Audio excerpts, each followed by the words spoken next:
che porta avanti un percorso di analisi, di approfondimenti utilissimi per tutti noi per quanto riguarda la realtà sarda. Non sono io la figura più adatta per fare la storia del Krenos e per fare la storia delle figure che hanno avuto modo di portare avanti l'organizzazione di questo centro. Quello che ha detto adesso la collega Marocco è una cosa importante, cioè il fatto che, scusate se continuo a dirlo, mi avete già sentito dire certe cose, ma io non posso smettere di dirle fino a che non cambierà un po' il comportamento di una realtà governativa che ci impegna a dimostrare qualcosa che non dovremmo dimostrare, e cioè che la cultura è importante e che deve essere a disposizione di tutti. Dire sì, ecco, c'è una Costituzione, una dottrina strana che dice cose del genere, e però io devo continuare a sottolineare questo aspetto, perché ogni volta e spesso e volentieri questo concetto è messo a rischio.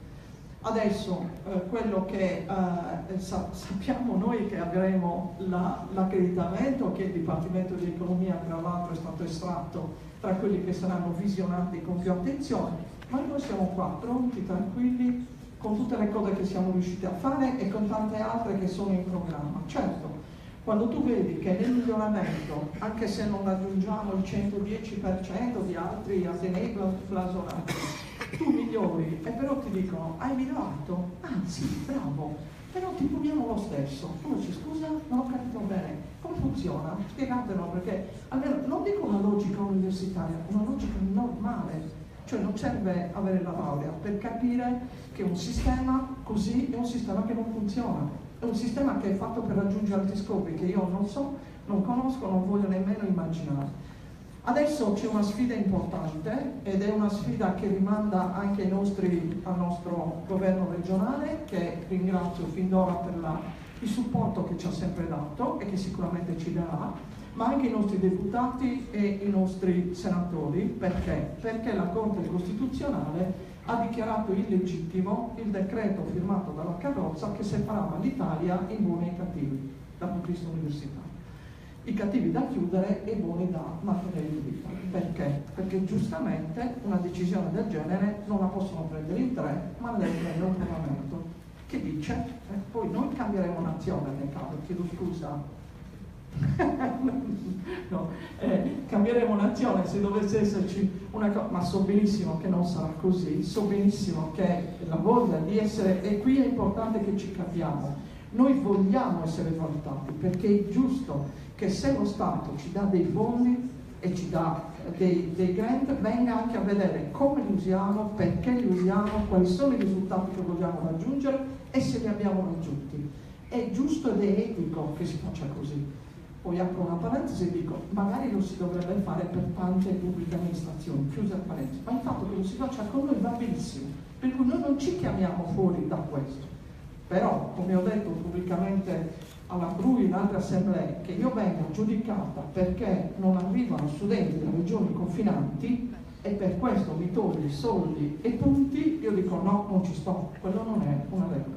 Qual è la regola che io contesto? Ha a che fare con questo convegno, e cioè il fatto che si penalizzi l'università se gli studenti non trovano lavoro dopo un anno dalla laurea.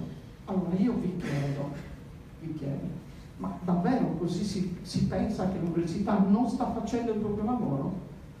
In parte probabilmente può essere anche così, benissimo, però andiamo a vedere quello che davvero succede, e il contesto che ci circonda no, non è importante.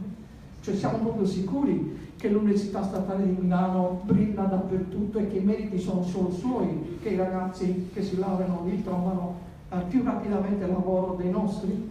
Ecco, io sono sicura che non è così, non so per certo, perché ho dei dati che mi dimostrano che non è così.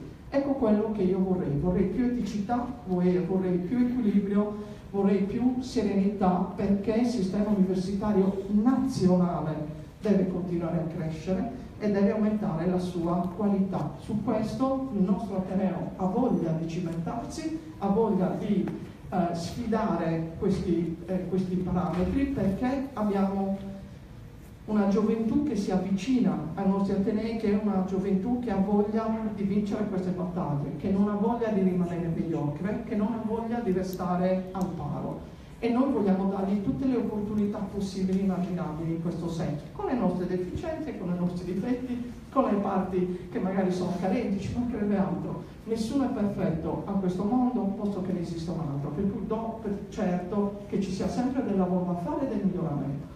Io ringrazio tutti voi per essere presenti e ascolterò con attenzione quello che direte. Grazie, buonanotte.